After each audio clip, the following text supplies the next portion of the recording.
नमस्कार, आप देख रहे हैं डी न्यूज प्लस का खास कार्यक्रम चर्चा है। मैं आपके सामने हाजिर हूं शकील साजिद। दिल्ली में 10 नवंबर 2025 की शाम जो धमाका हुआ उसने देश को हिलाकर रख दिया।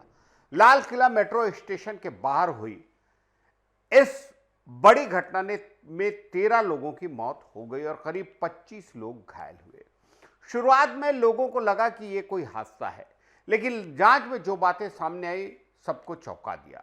एनआईए की जांच में साफ हुआ कि यह कोई सामान्य विस्फोट नहीं था, बल्कि आतंकी संगठन जैश ए मोहम्मद यानी जेईएम की एक सोची समझी साजिश थी। कोई आम आतंकी हमला नहीं था, बल्कि इसे व्हाइट कॉलर टेरर मॉड्यूल कहा जा रहा है, जिसमें बंदूकधारी आतंकियों की जगह पढ़े लिखे स्मार्ट दिखने वाले लोग शामिल थे। डॉक्टर, मौलवी, कॉलेज के प्रोफेसर जैसे पढ़े लिखे लोग। धमाका शाम करीब 6:52 पर हुआ। हरियाणा नंबर की एक सफेद Hyundai i20 car Lal Qila metro station के बाहर सिग्नल पर रुकी थी। कुछ ही सेकंड बाद एक तेज धमाका हुआ जिसने पूरे इलाके को दहला दिया। कार में अमोनियम नाइट्रेट से बना शक्तिशाली आईईडी लगाया गया था। धमाका इतना जबरदस्त था कि आसपास खड़ी गाड़ियां जलकर खाक हो गई। कई लोगों के शरीर के टुकड़े बिखर गए और चांदनी चौक की गलियों में चीख पुकार मच गई। पुलिस और फायर ब्रिगेड की कई गाड़ियां मौके पर पहुंची, लेकिन तब तक सब कुछ जल चुका था। जांच में पता चला कि यह कोई हादसा नहीं बल्कि एक आत्मघाती हमला था। कार चला रहा व्यक्ति कोई और नहीं बल्कि पुलवामा का रहने वाला डॉक्टर उमर मोहम्मद नबी था। जी हां, एक एमबीबीएस डॉक्टर जो दिखने में पढ़ा लिखा और शरीफ लगता था, लेकिन अंदर से एक कट्टर आतंकी बन गया था। उसका ब्रेन वॉश हो गया था। वह फरीदाबाद के अल फलाह मेडिकल कॉलेज में काम करता था और वहीं से उसने आतंकी गतिविधियां शुरू की थी। फरीदाबाद में जब पुलिस ने कुछ दिन पहले 2900 किलो विस्फोटक जब्त किए थे, तो उसी वक्त उमर को लगा कि अब तो पकड़ा जाएगा। घबराहट में उसने फैसला किया वो खुद को अपने प्लान को एक साथ खत्म कर देगा। उसने अपनी ही कार में डेटोनेटर लगाया और लाल किला मेट्रो स्टेशन के गेट नंबर 1 के बाहर खुद को उड़ा लिया। कार में जो शव मिला पूरी तरह जल चुका था। शुरू में पुलिस को यकीन नहीं था कि वह उमर ही है, लेकिन डीएनए टेस्ट में सब कुछ साफ हो गया। उमर की मां का सैंपल पुलवामा से लाया गया और दिल्ली में टेस्ट किया गया। नतीजा आया 100% मैच। पक्का हो गया कि डॉक्टर उमर मोहम्मद ही कार चला रहा था और उसी ने धमाका किया। सवाल यह था कि उमर अकेला था या उसके साथ और भी लोग थे। जांच में पता चला कि पूरा मॉड्यूल जैश मोहम्मद के साथ अंसार गजवतुल हिंद से भी जुड़ा था और इस ग्रुप में सिर्फ उमर नहीं बल्कि कई पढ़े लिखे डॉक्टर शामिल थे। एनआईए की जांच में अब तक 18 से ज्यादा लोगों की गिरफ्तारी हो चुकी है, जिनमें 6 डॉक्टर और 2 मौलवी शामिल हैं। पहले पकड़ा गया डॉक्टर मुजम्मिल शकील, जो अल फलाह यूनिवर्सिटी में असिस्टेंट प्रोफेसर था। उसके घर से 2900 किलो विस्फोटक, बैटरियां, टाइमर और हथियार बरामद हुए। दूसरा नाम है डॉक्टर आदिल का, जो काजी गुंड कुलगाम का रहने वाला और सहारनपुर के एक प्राइवेट हॉस्पिटल में काम करता था। उसके पास से AK-47 और जैश के पोस्टर मिले। तीसरी थी डॉक्टर शाहीन शाहिद, जो लखनऊ की रहने वाली है और जैश की महिला विंग जमात उल मोमिनात की इंडिया हेड बताई जा रही है। शाहीन की कार से पिस्तौल और AK-47 की मैगजीन मिली। इसके अलावा लखनऊ के डॉक्टर परवेज अंसारी, जो इंटीग्रल यूनिवर्सिटी में प्रोफेसर था, उसे भी गिरफ्तार किया गया। शाहीन का भाई है और फंडिंग व नेटवर्क संभालता है। पुलवामा के डॉक्टर सज्जाद अहमद मल्ला और कुलगाम के डॉक्टर तजामुल मलिक को भी हिरासत में लिया गया है। सज्जाद उमर का करीबी दोस्त और साजिश में सक्रिय रूप से था। इसके अलावा फरीदाबाद और कश्मीर से जुड़े 2 मौलवी इरफान अहमद और हफीज़ मोहम्मद इश्तियाक को भी पकड़ा गया है। हफीज़ के ठिकाने से 2500 किलो विस्फोटक मिला है। जांच में यह भी पता चला कि पूरा नेटवर्क सिर्फ भारत तक सीमित नहीं था। इसकी फंडिंग पाकिस्तान से टेलीग्राम चैनलों और क्रिप्टो करेंसी के जरिए हो रही थी। एनआईए ने अब तक 400 से ज़्यादा जगहों पर छापे मारे हैं और 500 से ज़्यादा लोगों से पूछताछ की है। पुलिस को कई चैट रिकॉर्ड्स और कोड वर्ड्स मिले हैं, जिनसे पता लगता है कि मॉड्यूल दिल्ली में 26/11 जैसी सीरियल ब्लास्ट की तैयारी कर रहा था। धमाके के अगले दिन प्रधानमंत्री नरेंद्र मोदी खुद एलएनजेपी अस्पताल पहुंचे और घायलों से मिले। अमित शाह ने बयान जारी कर कहा कि जो भी दोषी है उसे किसी भी कीमत पर छोड़ा नहीं जाएगा। दिल्ली, हरियाणा, यूपी और बिहार में हाई अलर्ट जारी कर दिया गया है। खासकर NH 44 पर सभी वाहनों की सख्त जांच हो रही है। जांच एजेंसियां ये समझने में जुटी है कि इतने पढ़े लिखे लोग आखिर कैसे आतंक के रास्ते पर चले। जब डॉक्टर, प्रोफेसर, मौलवी जैसे लोग खुद ही मौत का सौदा करने लगे तो ये समाज के लिए बहुत बड़ा खतरा है। NIA का कहना है कि ये व्हाइट कॉलर टेरर का सबसे बड़ा नेटवर्क है, जिसमें लोग सामान्य दिखते हैं लेकिन अंदर से आतंकी हैं। इस ब्लास्ट ने एक बार फिर दिल्ली की सुरक्षा पर सवाल खड़ा कर दिए और प्रशासन को इसका जवाब देना होगा। लाल किले जैसे हाई सिक्योरिटी एरिया में कार ब्लास्ट होना यह बताता है कि आतंकी अब भी सक्रिय हैं और मौका मिलते ही हमला करने से पीछे नहीं हटते। पुलिस का कहना है कि जांच जारी है और आने वाले दिनों में कई और गिरफ्तारियां हो सकती है। दिल्ली ब्लास्ट ने साफ बता दिया है कि अब आतंकवाद का चेहरा बदल गया है, उस पर ध्यान देने की बेहद जरूरी है। अब यह सिर्फ हथियार उठाने वालों का खेल नहीं, बल्कि पढ़े लिखे, सलीकेदार दिखने वाले लोग भी इसका हिस्सा बन चुके हैं। डॉक्टर अब लोगों की जान लेने की साजिश अगर कर रहे हैं तो प्रश्न ये है कि इतने वक्त तक इतना बड़ा नेटवर्क कैसे चलता रहा, आखिर किसी को भनक क्यों नहीं लगी? जवाब तलाशा जा रहा है। इस हमले ने देश को फिर से ये याद दिला दिया कि आतंक का कोई धर्म नहीं होता, न ही कोई पेशा। देश की सुरक्षा एजेंसियां व्हाइट कॉलर टेरर को जड़ से खत्म करने के मिशन पर जुट गई हैं और हम सभी को इसमें उनके साथ कंधे से कंधे मिलाकर चलना होगा। छत्तीसगढ़ कांग्रेस में लंबे समय से चली आ रही जिलाध्यक्षों की नियुक्ति को लेकर अब इंतजार लगभग खत्म होने वाला है। सूत्रों के मुताबिक कांग्रेस हाईकमान अगले 4 दिनों के भीतर यानी 14 नवंबर के बाद कभी भी नए जिलाध्यक्षों की लिस्ट जारी कर सकता है। माना जा रहा है कि बिहार चुनाव के नतीजों के बाद ही इस पर अंतिम मुहर लगनी थी और अब पार्टी ने संकेत दे दिए हैं कि पंजाब और उत्तराखंड की तरह छत्तीसगढ़ के जिलाध्यक्षों के नाम भी जल्द फाइनल कर दिए जाएंगे। इस बार में बड़ा बदलाव देखने को मिलेगा। पार्टी ने के 41 जिलाध्यक्षों, ग्रामीण और शहरी मिलाकर में से केवल 5 पुराने चेहरों को दोबारा मौका मिलने की संभावना है, जबकि बाकी 36 जिलों में नए चेहरे जिम्मेदारी संभालेंगे। जिन जिलाध्यक्षों को दोबारा मौका मिल सकता है उनमें दुर्ग, पाटन, सरगुजा, अंबिकापुर और बलरामपुर के नाम शामिल बताए जा रहे हैं। इन जिलों का संगठनात्मक प्रदर्शन पिछले कुछ महीनों में अपेक्षाकृत बेहतर रहा है। कांग्रेस इस बार अपने नए सिस्टम परफॉर्म्स बेस्ट रिव्यू पर काम कर रही है। इसका मतलब है कि अध्यक्षों के कामकाज की हर 6 महीने में समीक्षा होगी। जो बेहतर प्रदर्शन करेंगे वही आगे बने रहेंगे, जबकि कमजोर प्रदर्शन करने वालों की छुट्टी हो जाएगी। इससे पार्टी में जिम्मेदारी और जवाबदेही दोनों बढ़ेगी। कांग्रेस संगठन अब एक व्यक्ति एक पद की नीति को सख्ती से लागू करने जा रहा है। ये वही फार्मूला है जो उदयपुर चिंतन शिविर में तय किया गया था, यानी अब कोई नेता एक साथ 2 पदों पर नहीं रहेगा। इस कदम से पार्टी में युवाओं, महिलाओं और पिछड़े वर्ग को अधिक अवसर देने का रास्ता खुल जाएगा। संगठन को नया चेहरा देना और नए जमीनी स्तर पर नई भर्ती करना। कई पुराने नेताओं की वापसी की भी चर्चा है जो पिछले कुछ समय से संगठन से बाहर थे या सक्रिय भूमिका में नहीं थे। माना जा रहा है कि 5 पुराने नेता दोबारा जिम्मेदारी संभाल सकते हैं। छत्तीसगढ़ कांग्रेस का ये पुनर्गठन पार्टी के लिए बेहद अहम माना जा रहा है।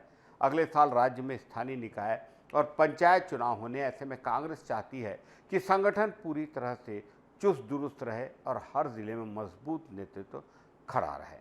नई जिलाध्यक्षों की लिस्ट के साथ साथ कांग्रेस का छत्तीसगढ़ में चेहरा बदल जाएगा। नए चेहरों, युवा नेताओं और सक्रिय कार्यकर्ता आगे आएंगे। अब बस आधिकारिक घोषणा का इंतजार। आगे बढ़ते एक और बड़ी गंभीर बात। पश्चिम बंगाल में इस वक्त वोटर लिस्ट का विशेष संक्षिप्त पुनरीक्षण SIR चल रहा है।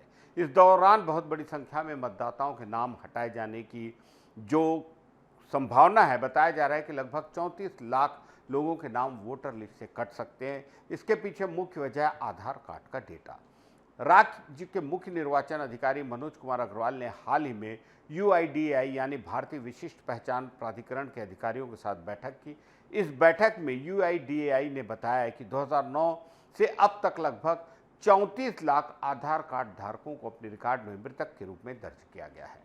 ऐसे लोगों के नाम वोटर लिस्ट में बने होने के कारण अब उन्हें हटाने की प्रक्रिया शुरू की जाएगी। सिर्फ मृतक ही नहीं बल्कि पश्चिम बंगाल में काफ़ी संख्या में ऐसे लोग भी हैं जिन्होंने कभी आधार कार्ड बनवाया ही नहीं। ऐसे लोगों की संख्या करीब 13 लाख बताई जा रही है। कुछ लोगों के नाम भी कुछ लोकल रिकॉर्ड में मृतक के रूप में दर्ज है। ऐसे में चुनाव आयोग इन डेटा की मदद से ये निश्चित करने का प्रयत्न कर रहा है कि वोटर लिस्ट केवल वास्तविक और सक्रिय मतदाताओं की हो। इस कदम से मतदाता सूची अधिक विश्वसनीय और साफ सुथरी बनेगी। निर्वाचन आयोग को कोई शिकायत मिली है जिनमें फर्जी मतदाता, मृतक मतदाता, डुप्लीकेट नाम और अनुपस्थित मतदाता शामिल थे। यूडाई के डेटा से अब आयोग को यह पता चल सकेगा कि किन लोगों के नाम सूची से हटाने की जरूरत है। पूरी प्रक्रिया का मकसद है कि बंगाल की वोटर लिस्ट सिर्फ सही और वैध मतदाताओं तक सीमित रहे, चुनाव अधिक पारदर्शी और भरोसेमंद हो। विशेषज्ञों का कहना है कि ये एक अच्छा कदम है। इसके जरिए चुनाव आयोग फर्जी और मृतक मतदाताओं के नाम हटाकर मतदाता सूची की गुणवत्ता सुधारेगा।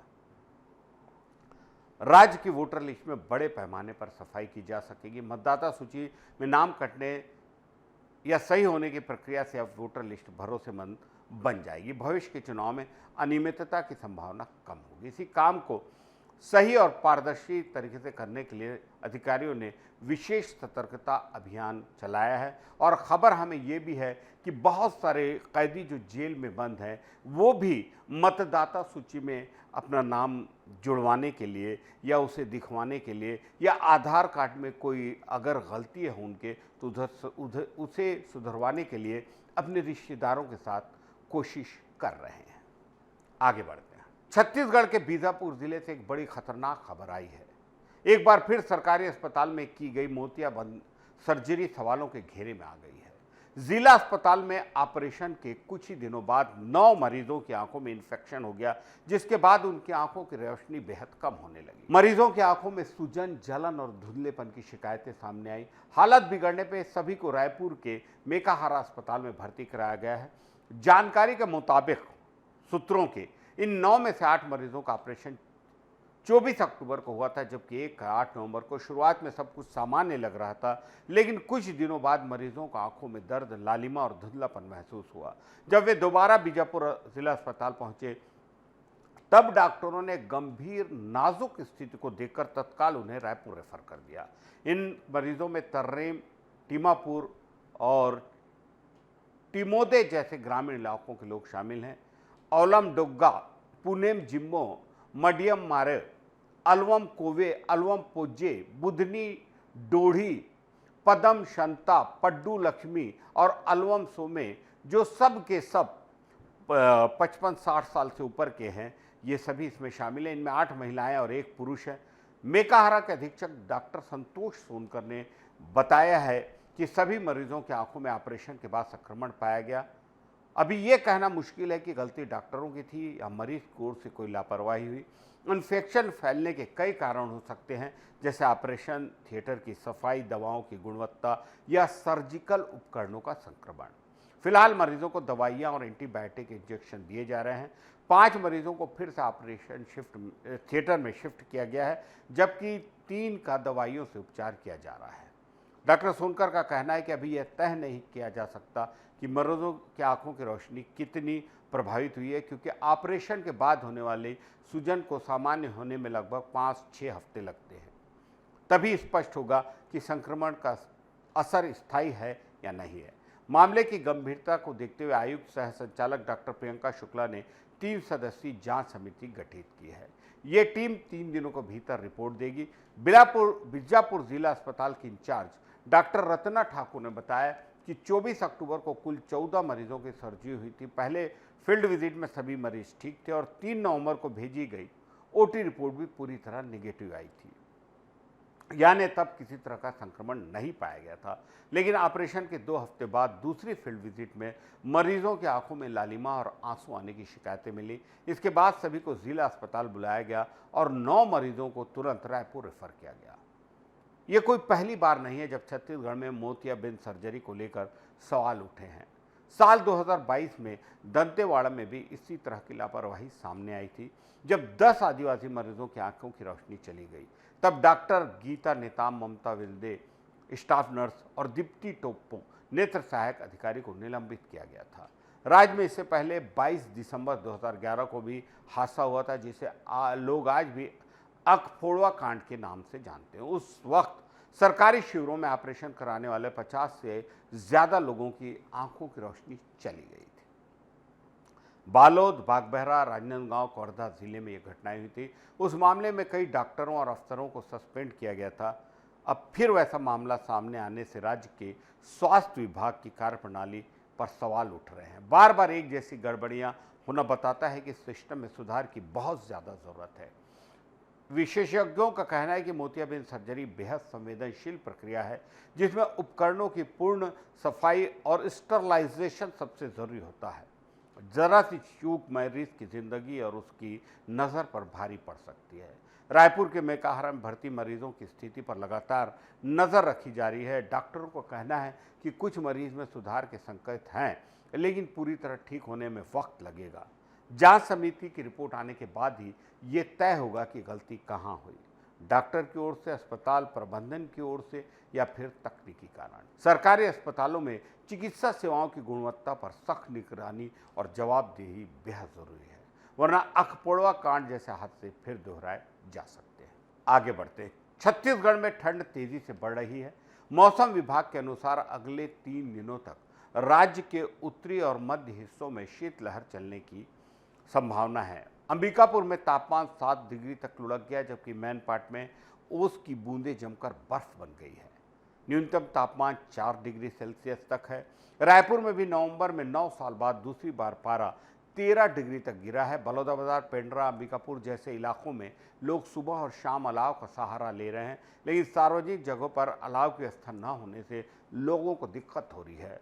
दुर्ग इन दिनों सबसे ठंडा मैदानी शहर बन गया है, जहां रात का तापमान 9.6 डिग्री दर्ज किया गया है। पिछले 24 घंटों में अंबिकापुर सबसे ठंडा और जगदलपुर सबसे गर्म रहा। मौसम विभाग के पुराने रिकॉर्ड बताते हैं कि नवंबर का महीना छत्तीसगढ़ में कई बार अलग अलग रूप दिखा चुका है। 1935 में इसी महीने सबसे ज़्यादा तापमान 35.6 डिग्री दर्ज हुआ था, जबकि 1883 में सबसे ठंडी रात का रिकॉर्ड 8.3 डिग्री पर बना था। 1924 में नवंबर में सबसे ज़्यादा बारिश 138.2 मिलीमीटर हुई थी। मौसम के वैज्ञानिकों का कहना है कि नवंबर आमतौर पर सूखा महीना होता है, लेकिन कभी कभी बंगाल की खाड़ी या अरब सागर से आने वाले दबावों के कारण हल्की बारिश हो जाती है। ठंडी हवाओं के चलते सुबह हल्का कोहरा छा रहा है और दिन में भी ठंडक महसूस हो रही है। लोगों को सुबह शाम गर्म कपड़े पहनने की सलाह दी जा रही है, खास तौर पर छोटे स्कूली बच्चों और दफ्तर जाने वालों को, ताकि अचानक तापमान गिरने से तबीयत न बिगड़े।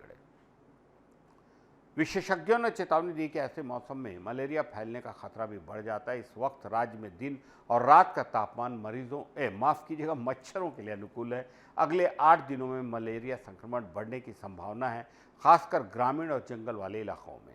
छत्तीसगढ़ में प्लास्मोडियम विवैक्स नाम का मलेरिया फैलने का ज़्यादा खतरा है। लोगों को सलाह दी है कि घर के आसपास पानी जमा ना होने दें, मच्छरदानी का इस्तेमाल करें, फुल स्लीव्स कपड़े पहने और बुखार या सिर दर्द होने पर तुरंत जांच कराएं। देश के अन्य हिस्सों में भी मलेरिया का खतरा बढ़ा हुआ है। इसमें पूर्वोत्तर के राज्य जैसे असम, मेघालय, त्रिपुरा, मिजोरम के अलावा गुजरात, बिहार, झारखंड, ओडिशा, महाराष्ट्र, तेलंगाना, कर्नाटक, उत्तर प्रदेश, पश्चिम बंगाल और छत्तीसगढ़ के कुछ जिले शामिल हैं। अगर नाक बंद हो तो गर्म पानी से भाप लेना फायदेमंद होता है। इससे नाक साफ होती है और सर्दी खांसी में राहत मिलती है। गले में खराश होने पर नमक पानी से गरारे करना या तुलसी की पत्तियां मिलाकर करना भी आराम देता है। सर्दियों में विटामिन सी से भरपूर चीज़ें जैसे संतरा, नींबू और आंवला खाना चाहिए। इससे शरीर की रोग प्रतिरोधक क्षमता बढ़ेगी। साथ ही अदरक और तुलसी की चाय या काढ़ा पीना सर्दी, जुकाम और खांसी से राहत देता है। ये शरीर को गर्म रखता है और संक्रमण से बचाव करता है। मेथी खाना भी बेहद फायदेमंद है। ठंड के दिनों में इस तरह के देशी चीज़ों को, देशी इलाज को भी हमें अपनाना चाहिए और देशी नुस्खे भी हमें अपने साथ रखने चाहिए। आज की चर्चा में इतना ही। दीजिए शकील साजिद को इजाज़त। नमस्कार।